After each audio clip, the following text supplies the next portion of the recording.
Tumeitwa kwenye kikao kwa sababu ya mchezo namba 184. Mchezo huu ulihairishwa Machi 8, umepangiwa tarehe 15. Klabu ya Yanga imesema haitashiriki huo mchezo, na ndio msimamo ambao uliwasilisha kwenye kikao mbele ya bodi. Ili tuweze kushiriki mchezo huo, tulikuwa na matakwa yetu mezani, na matakwa hayo jumla yalikuwa 4.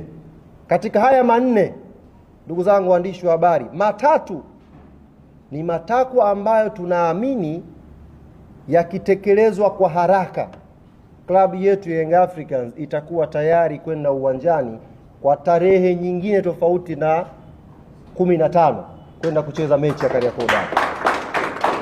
Lakini takwa moja katika hayo 4 ni takwa la muda mrefu, sio takwa la leo wala kesho. Kwa hiyo asitokee mtu akawadanganya kwamba klabu ya Yanga imekuja kuomba haya, akafu katika haya kuna mchakato sijui upitie uende wapi. Ni uongo. Tumeomba matakwa 4 na matakwa haya yapo kwenye phase 2, na barua yetu tuliyowasilisha bodi ya ligi imejielezea specific kwamba mkitekeleza matakwa haya 3, mbungi inapigwa.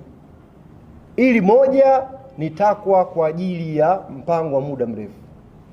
Matakwa haya 4 ni yapi? Na 3 ambao specific tumeainisha ili yafanyiwe kazi tuweze kucheza pia ni yapi? La kwanza linakwenda sambamba na la pili.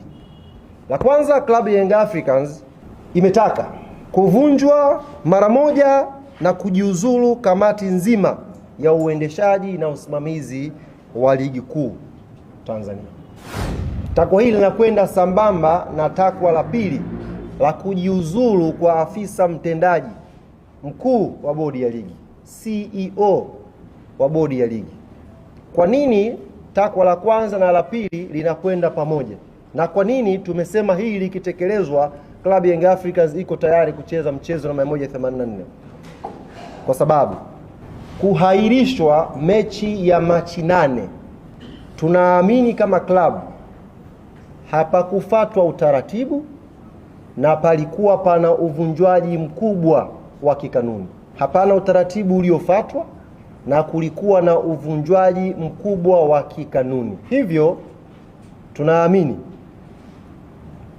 CEO wa bodi ya ligi na kamati ya uendeshaji na usimamizi wa ligi ilifanya haya kwa makusudi kabisa kwa ajili ya kuipa favor timu fulani. Sasa basi, kwa sababu watu hawa wamevunja kwa makusudi kwa ajili ya kuweka